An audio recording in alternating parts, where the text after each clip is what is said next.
we all have an infinite need of God's forgiveness, but I know Grammy had a slightly smaller infinite need.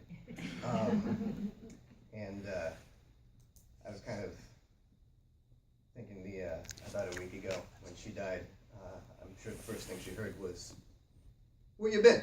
You have to explain that. That would be my grandfather, who's probably been waiting very impatiently. He wants to know where his coffee is. So my brother wrote this, and I'm going to read it. It said, "Last night I got a call around 7 p.m. from my mom that my grandmother, Lois, had died. It had only happened about 10 minutes prior. As my last surviving grandparent at 96 years of age, she was the matriarch of my family. The most wise, kind, witty, and loving role model that anyone could ask for. She gave me my first grown-up Bible when I was 12.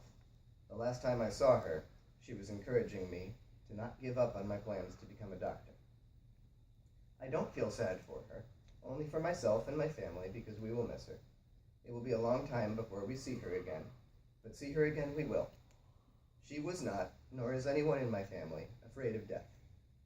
She lived her entire life knowing that death has already been conquered, and that knowledge, coupled with her simplicity, humility, and warmth, made her the most powerful woman I've ever known.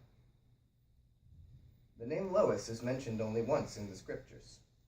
St. Paul writes to St. Timothy, 'Recalling your tears, I long to see you so that I may be filled with joy.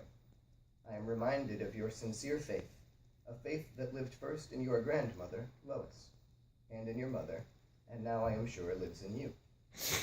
For this reason, I remind you to rekindle the gift of God that is within you through the laying on of my hands. For God did not give us a spirit of cowardice, but rather a spirit of power and of love and of self-discipline.' For me, it's as though Scripture itself is reminding me always to look to my grandmother as a better example. Lois comes from an ancient Greek word that simply means that, better, and she was. The day before Graham died, my cousin Hans and his wife Maddie gave birth to their first daughter, Sarah. As we lose our queen, we welcome a new princess into our family. We are proud to live as a family-wide witness that all lives are of infinite worth from the moment they're conceived till their last breath. To my grandparents, great examples, citizens of heaven, Jim, Estelle, Henry, and Lois, Pepper, Mimi, Pop, and Graham, I honor you.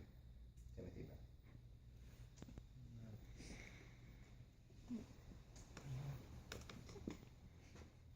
I don't know if anyone else has anything prepared, or if someone would like to share anything, you're welcome to do that.